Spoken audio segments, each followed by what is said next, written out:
Hey gang, what's up? This is another upload where I've taken a segment on a specific game from one of my longer form videos looking at an entire game series to release it as its very own retro review mini. And as Sega's arcade racing classic Daytona USA is currently celebrating its 30th birthday this month, let's dive into a little bit more Daytona USA history with a look at the black sheep of the Daytona USA family. Daytona USA Championship Circuit Edition on the Sega Saturn. This game in itself also spawned several offshoots: Daytona USA Deluxe on the PC, Daytona USA CCE Netlink Edition, Daytona USA Circuit Edition on the Japanese Saturn, and Daytona USA Deluxe Special Edition on the PC. So let's have a look at these games too whilst we're at it.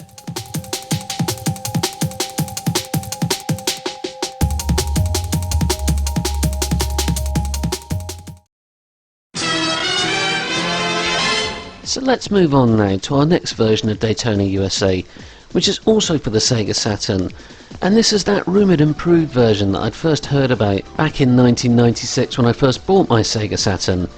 A version of the game which would go on to be called Daytona USA Championship Circuit Edition.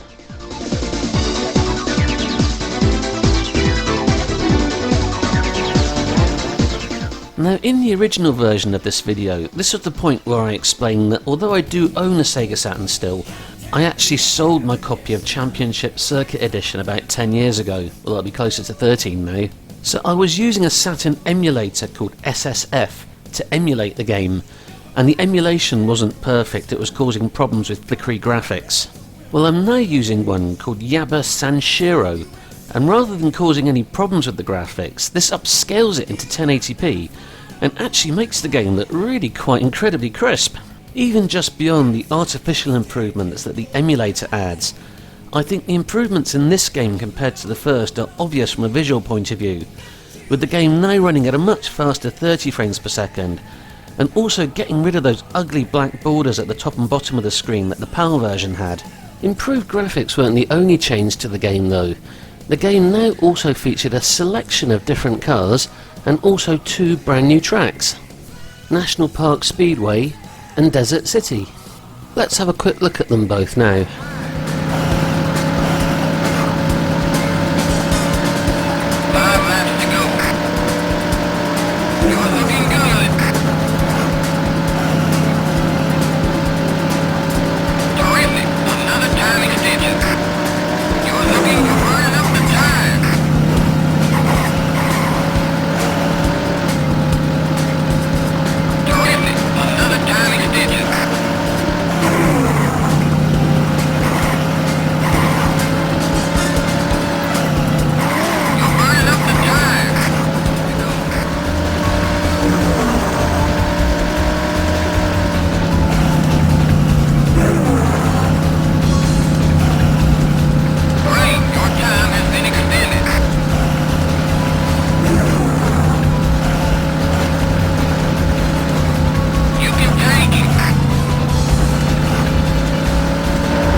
I love all the little touches you get on these tracks, like the train going round here on Desert City, the balloons that you see later, and the roller coaster on National Park Speedway and the funfair. These are all little visual flourishes really reminiscent of Sega of old, and the attention to detail they used to like to put into their games, just to make them feel that little bit extra special.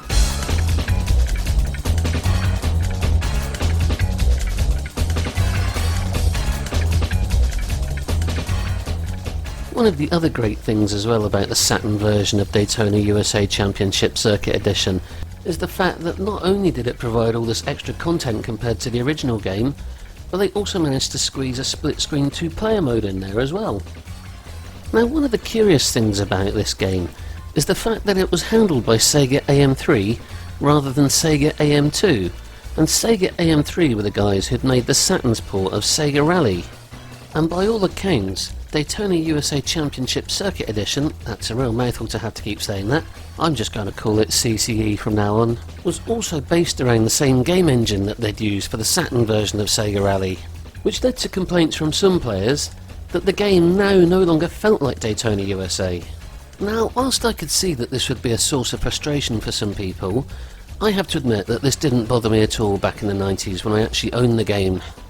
Because in all honesty back then, I used to only ever play the arcade machine on the beginner stage, and to me this felt like a close enough approximation of it, just being played with my regular Saturn pad. Just like the first version of Daytona USA on the Saturn, CCE also had support for the arcade racer wheel, and the Saturn's 3D control pad, something which I probably could have done with here judging by the shit driving on display. The two unlockable horses from the first game also make a reappearance here, and something which the more eagle-eyed amongst you may have noticed already, the original Hornet was not amongst the initial selection of cars that you could choose, only becoming available once you'd managed to get first place in all the tracks on the normal difficulty. The initial selection of cars have all got different strengths and weaknesses, with some having a much greater emphasis on grip and acceleration, and others having more of an emphasis on maximum speed. Unlike the regular selectable cars though, once you unlock the Hornet, it has 5 stars in everything: grip, acceleration and speed. Now, I don't have the Hornet unlocked in this emulated version of CCE that I'm playing here, but I had previously unlocked it in the 1997 PC port of Daytona USA Championship Edition, which was called Daytona USA Deluxe. And one of the things that's interesting about Daytona USA Deluxe is that on top of the Saturn's 2 new tracks, it had an additional third one, called Silver Ocean Causeway. So let's have a look at this PC exclusive track, together with this secret unlockable version of the Hornet racing on it.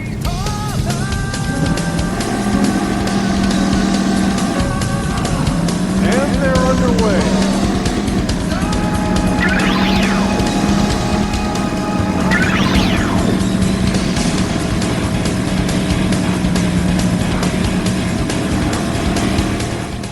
Although I keep referring to this car as the Hornet, technically its real name is Daytona, as there is already a version of the Hornet in CCE and Daytona USA Deluxe.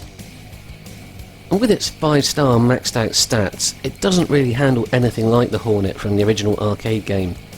It's a bit like when I used to play Street Fighter Alpha 2 on my Saturn using Shin Akuma, and you just breeze through all the other opponents. Another brilliant Saturn game, by the way. So as well as the extra track, we can see that Daytona USA Deluxe offers higher resolution gameplay than its Saturn counterpart, along with clearer 2D graphics like the HUD, and also an improved draw distance as well. Since the game was initially released, it's received a direct 3D patch, which adds in texture filtering and also a fogging effect which is trying to hide geometry pop-in. And you can see that effect working in the gameplay here. I think it sort of works, but you do still notice the pop-in though. But I think this does help give the game just a little bit more of a graphical edge over CCE on the Saturn. And as well as having better graphics and an extra track, Daytona USA Deluxe also supported an 8-player network, a feature of the game I've never tried myself. Daytona USA Deluxe also added in some additional options to change the game's handling and suspension. Apart from the handling, which I normally like to make just a little bit less sensitive if I'm using the game's analog controls, I don't really tend to bother fiddling with any of the other options. Another quirky new feature of Daytona USA Deluxe was the ability to choose what time of day you raced at, with the game giving you an additional 5 options to choose on top of the regular daytime mode. The effect is quite variable in how it works, with some of the settings, like the twilight one here, actually looking quite interesting.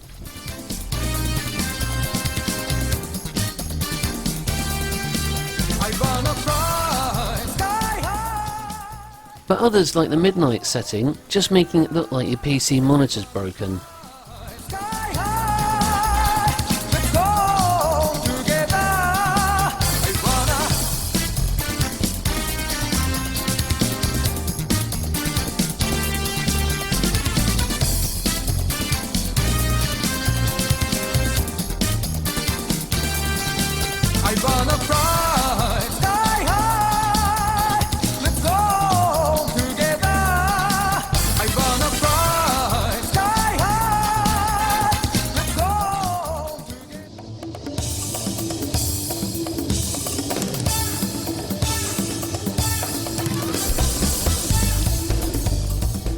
Now, one of the other features of Daytona USA that we haven't talked about so far is its soundtrack. The soundtrack was composed and performed by Takenobu Mitsuyoshi, who came up with the novel idea of giving the game proper songs, which he sang the lyrics to. So whilst contemporary driving games at the time, such as the Ridge Racer series, were going for more of a techno feel, with thumping bass and banging rave tunes, Mitsuyoshi created sunny pop tunes, with memorable lyrics about flying sky high and I think that regardless of whether you think these tunes are a load of cheesy nonsense, or that they're heavenly sonnets right up there with the best works of Beethoven and Mozart, there's no doubt in my mind that they're definitely a factor that's helped contribute to the game's iconic status. When it came to Championship Circuit Edition though, Sega brought in Richard Jacks and Jun Sinu to produce a new remix soundtrack. Jun Sinui, I'm sure I'm probably pronouncing his name wrong, is a veteran Sega music composer with an impressively vast back catalogue of Sega games under his belt that he is responsible for doing the music for, with his specialty being electric guitar. He's also a member of the band Crush 40. He composed the game's introductory song, Sons of Angels. The vocals were performed by 80s rock supremo Eric Martin, who was the lead singer of the band, Mr. Big. I can't say I'm particularly familiar with any of their work, but then I was more of a raver than a rocker back then. I still am. I do like Sons of Angels a lot though, and I do think it is a really good way of actually introducing the game.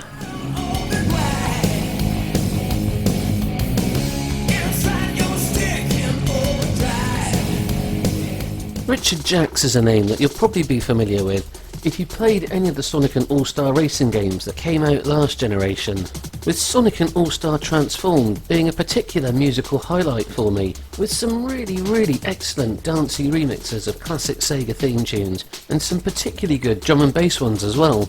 Richard Jacks has got an equally impressive vast back catalogue of games that he's worked on, and if you're old like me, you probably first encountered his work back in the Sega Saturn days, with Sonic R being my first introduction to his work. Another old game with an absolutely outstanding soundtrack, which, despite being a little bit on the cheesy side, I still often find myself going back to for a listen from time to time. Particularly when I've just staggered home from the pub on a Friday night after about 10 pints, and I need a little bit of Euro cheese in my life before I go to bed. But anyway, that's enough about my post-pub Friday night antics. Let's talk a bit more about this game. So I'd mentioned earlier in the video that Daytona USA Deluxe had the ability to support an 8-player network, but something I only found out about myself a few years ago was that in North America there was a special Saturn version of CCE that came out that supported a network. And this came as a complete surprise to me, because as a European owner of a Sega Saturn, I never even knew back then that the Saturn had any online functionality, because the Saturn Netlink modem only ever came out in North America. Now, as someone that was suitably impressed when the Sega Dreamcast came out with an online function, I have to say that this is pretty mind-blowing to think that the Sega Saturn actually had this back in the mid-1990s. I mean, this is incredible. Now, something else that's incredible about this game is the amount of money that it goes for these days. So again, according to our friends over at SegaRetro.org, this version of the game is widely believed to be the rarest North American Sega Saturn game, with an eBay sighting recently going for $1,100. Well, fuck me sideways, that is an awful lot of money. Japanese Sega Saturn players wouldn't get a copy of this game until 1997. The game dropped the championship title from its name and became simply Circuit Edition. It's much the same game as CCE, although AM3 had continued to work on the project and made some minor improvements in areas such as draw distance and texture quality, as well as offering more gameplay and music options, giving players the option to choose the original arcade versions of the songs, as well as the remix tunes. Like Daytona USA Deluxe, there was now an option to choose what time of day you wanted to play your chosen stage at. New drift mechanics had also been implemented to enable the game to control more similarly to the arcade version. The game also supported the Sega Saturn modem for online play, Japan's equivalent to the Netlink internet modem that they had in North America. What happened to us in Europe, Sega? How come we never got a modem? Now, another Daytona USA oddity, and something else which I've only just become aware of fairly recently, is Daytona USA Deluxe Special Edition. Now, whilst it sounds like a complete game, Daytona USA Deluxe Special Edition is actually a demo version of Daytona USA Deluxe for the PC, modified to include the Skittles Racing Team brand. And much like the Netlink version of Daytona USA CCE, copies of this have been spotted on eBay for very inflated prices. As a demo version of the game, the only car that's playable is the CCE version of the Hornet, replete with a new Skittles themed paint job. The other thing which you can't have failed to notice is the frigging great big rainbow which now stretches across Dinosaur Canyon. The graphical effect that's so saccharine, it's rumoured to have been responsible for many cases of childhood diabetes in North America. Well, I think we've pretty comprehensively covered Daytona USA Championship Circuit Edition now. Let's move on to our next home port of the game. But before we do, let's just have a quick comparison between the original Saturn version of Daytona USA and CCE, with both games running on Yabasan Shiro emulator. Gentlemen, start your engine.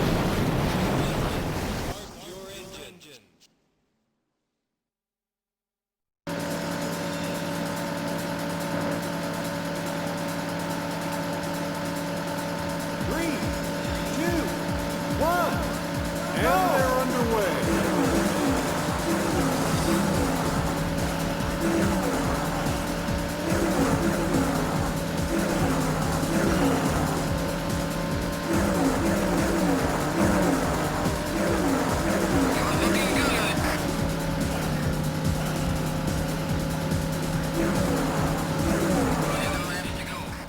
So hey, just before we leave the 32-bit era of gaming, I just want to segue sideways into something that was relevant to this particular time period, which is the fact that around about the time the Saturn game came out, several games mags in the UK had suggested that the 32X was going to get a port of Daytona USA as well. And the story goes that development did actually start on it before eventually being cancelled. Now it's hard to know if there's any truth to any of this or not, and I think back then sometimes some of the magazines did get a little bit overexcited and tend to embellish some of the facts a little bit for some of their exclusives. It's curious to think though what a 32X version of Daytona USA could have turned out like, and I'm guessing probably the closest real life equivalent we've got to it was using the stock car in Virtua Racing Deluxe on the 32X. Amusingly, king of the UK gaming mags back then, Mean Machine Sega, played an April Fool's prank on their readers, where they said that in Virtua Racing Deluxe there was a certain bit of track that you could find, and that once you'd reached it, if you drove your car to spell out the letters that spelt the word Daytona, you would unlock 37 Speedway as a secret bonus stage. They nearly had me going with that for a bit as well, until I realised the article was written by someone called Mr. Lee Poo Fowl. Well, there we go, that was my look at Daytona USA Championship Circuit Edition and all its various offshoots and spin-offs. What were your thoughts on the game? Were you able to enjoy it as a good-looking, well-playing Saturn racer?